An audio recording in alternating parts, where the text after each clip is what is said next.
కాబట్టి ముఖ్యంగా చెప్పాలంటే గురు మోఢ్యం ఏంటంటే గురువు దగ్గరగా సూర్యుడు వెళ్తున్నాడు కాబట్టి మోఢ్యమి కారణంగా శుభముహూర్తాలు ఉండవు. మరి ఏ కార్యక్రమాలు చేసుకోకూడదు అని అంటే ముఖ్యంగా వివాహం మనకి రాదు, గృహారంభం మనకి రాదు, గృహప్రవేశం మనకి రాదు, మళ్ళీ చెవులు కుట్టుకోవడం, చౌలం అంటాం, ఉపనయనం కానీ, మళ్ళీ నూతనంగా బావులు త్రోవులు దవ్వటాలు కానీ, నూతనంగా కొంతమంది బావులు దవ్వుతుంటారు. ఇప్పుడంటే బావులు దవ్వట్లే, అంటే రిజర్వాయర్కే ఇప్పుడు మన శంకుస్థాపనలు మొదలు పెడుతుంటాం కదా గవర్నమెంట్ వాళ్ళు, అవి కూడా చేయకూడదు. బోర్లు వేయటం కానీ ఇవన్నీ కూడా పనికిరాదు. కాబట్టి మనం ఇప్పుడు ఏం చేయాలంటే మరి ఈ కార్యక్రమాలు ఇవన్నీ చేయకూడదు కదని మరి ఇప్పుడు ఏం చేయాలి అని అంటే ప్రత్యామ్నాయంగా ఏదైనా ఒక ప్రత్యామ్నాయం ఇంకా లేదమ్మా, ఎందుకంటే గురుడు శుభుడు కదా.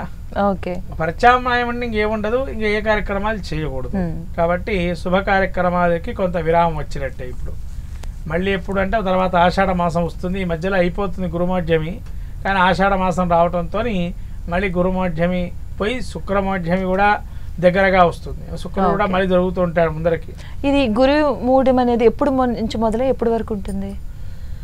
ఇది కనీసంగా ఒక 4 రోజుల పాటు ఉంటుంది, మన 4 రోజులు ఉంటుంది. ఆ తర్వాత మళ్ళీ ఆషాఢం వస్తుంది కాబట్టి మనకు ముహూర్తాలు ఉండవు కదా, అందుకని ముహూర్తాలు ఉండవు.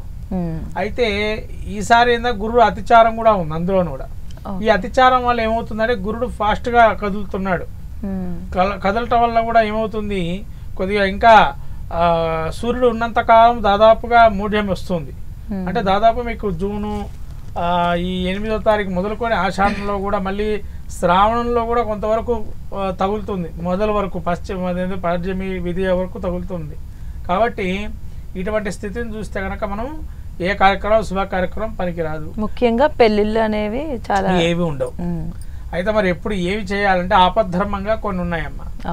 శిశువుకు సంబంధించినవి జాతకర్మ, నామకరణ, అన్నప్రాసన, చౌలం. అంటే ఇదివరకు చెవులు కుట్టించడం చిన్నప్పుడే కుట్టించేవాళ్ళు, ఇప్పుడు ఏదైనా పిల్లలు కుట్టించడం లేదు. ఇదివరకు చిన్నప్పుడే కేశఖండనంతో పాటు చెవులు కుట్టించేవాళ్ళు, అందుకని కేశఖండనం ఇవన్నీ కూడా చేసుకోవచ్చు.